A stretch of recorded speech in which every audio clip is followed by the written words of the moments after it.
Hello everybody, I hope you have seen my previous video. In the previous segment, we discussed how the life of the people living in the rural areas was different before and after the establishment of British East India Company. In today's segment, we are going to learn how these changes came about. How and why did the life of the people living in the rural areas change after the establishment of British East India Company? Now, as we all know, the British East India Company consolidated its power after the Battle of Buxar. After the Battle of Buxar, the East India Company got the Diwani rights. We have already discussed this before in the previous chapter, in the chapter named the British Rule. Right. So the East India Company got the right to collect taxes from Bengal, Bihar, and Orissa. Now, see, in order to maintain its huge army, in order to run its administration efficiently, in order to fund all the wars it fought in India and abroad, the East India Company required a huge amount of money. Yes. It required a regular flow of income. Yeah, in order to get this regular flow of income, the British East India Company introduced new policies and new schemes. Okay, now why are policies and schemes introduced? If you compare it with today's world, why does the government introduce a new policy or a new scheme? Why? Yes, very good. The government introduces a new policy or a new scheme to upgrade a particular sector. All right, to develop the country, to develop a particular sector. But the policies and schemes introduced by the British East India Company did not upgrade the agricultural sector. It did not help the farmers and the peasants to develop themselves. Rather, it stagnated the agricultural scenario of our country. India is an agrarian country. Even back then, maximum people were engaged in agriculture. People were earning their livelihood from agriculture. But after the British East India Company introduced these new schemes and new policies in order to get a regular flow of income, the agrarian sector, the agricultural sector stagnated. Now, what is the meaning of stagnation? Stagnation means to stay where it was. The condition of the agrarian society, the condition of agricultural sector in India after the introduction of new schemes and new policies did not develop. It stagnated, and after some time it started deteriorating. All right. Even historians tend to say that the various schemes and policies launched by the British East India Company acted as a built-in depressor. Okay, policies and schemes. The government in today's, if you compare it with today's world again, government will never introduce any scheme or any policy which depresses the economy of the country or maybe depresses the particular sector for which it is working. But according to our historians, the policies and schemes introduced by the British East India Company acted as a built-in depressor. It depressed the existing agricultural sector. It did not uplift, it did not upgrade the agricultural sector. Now, during the Governor Generalship of Warren Hastings, the right to collect taxes, the East India Company gave the right to collect taxes to the highest bidder. Now, who is a bidder?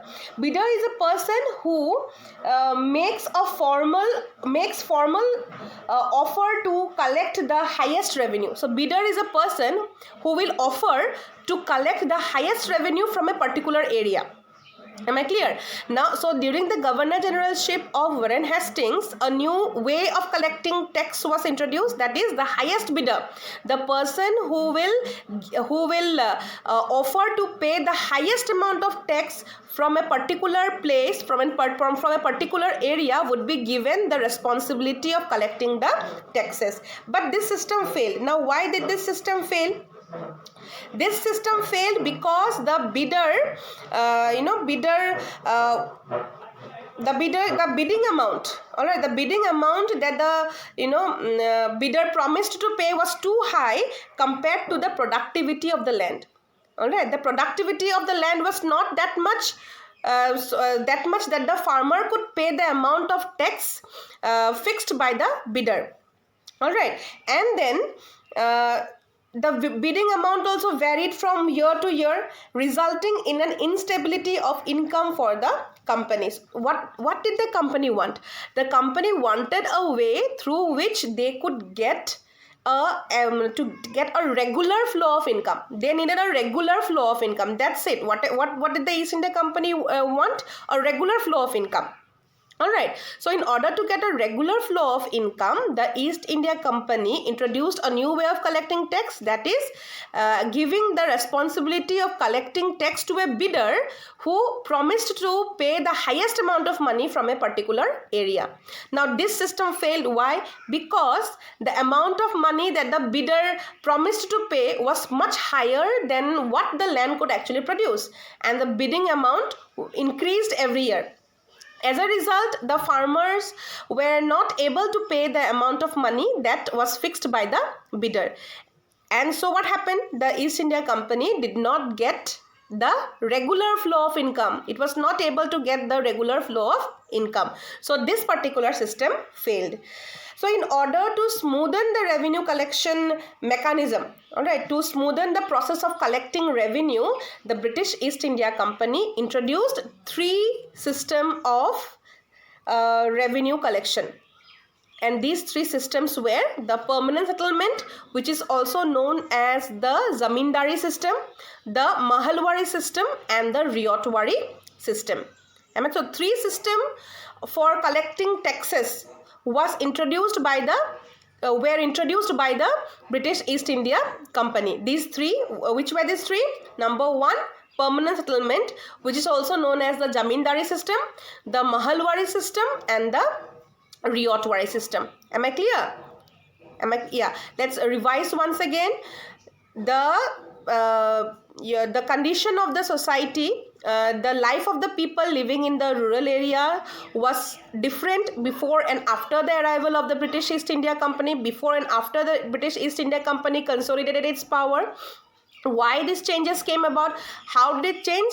It changed because the British East India Company introduced certain policies and schemes in order for the agricultural sector. All right, and in order to get a free in order to get a regular flow of income, the British East India Company introduced new system of revenue collection, which acted as a built-in depressor. These three systems which the British East India Company introduced, these three systems worked as a built-in depressor. All right, it depressed the agricultural sector.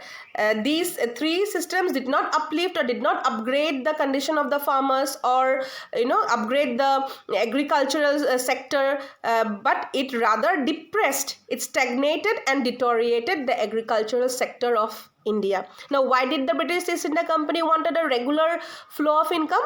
The East India Company wanted a regular flow of income so that they could run the administration efficiently. They could fund the